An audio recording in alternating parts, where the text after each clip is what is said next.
Hey guys, my name is Dr. Ken and I'm a physical therapist and owner of Purpose Physical Therapy in St. Petersburg, Florida. In this video, I am going to share with you why physical therapy is absolutely crucial in your road to recovery. After pain or surgery or an injury, a lot of people don't know where to go for help. Should you go to a chiropractor, an orthopedic surgeon, a doctor, or somewhere else? And the answer to that depends on the severity, of course, and the type of treatment that's needed.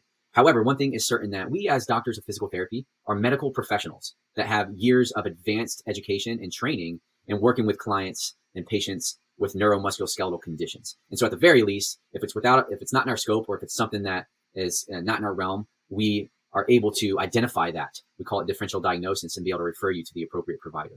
And so I wanted to preface it by saying that, but I wanted to show you guys this chart and this breakdown of kind of normal healing tissue time frames that occur in most common injuries that we see. So we're gonna look at tendon, muscle, ligaments, bones.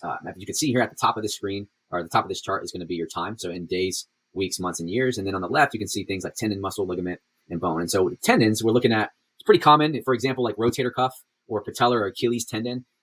Most commonly, we see tendinitis or tendinosis and ruptures, which is a full thickness, 100% tear. And there's going to be different grades to these tears as well, as you can see down here, grade 1, 2, 3, 1, 2, 3, right? So rupture is going to be 100% torn. A lot of times that's going to require surgery. Then you're looking at anywhere from 2 months to 6 months or more for recovery.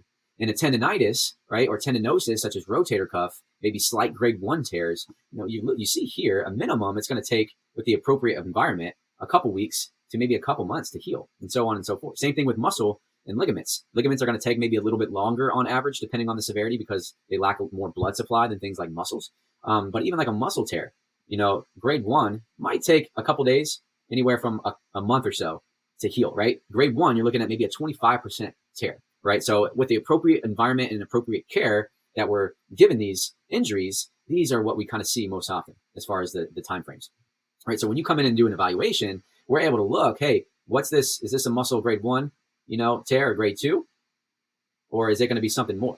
Is it going to be coming from, below the chain here, or is it going to be coming above the chain if it's painful at the knee?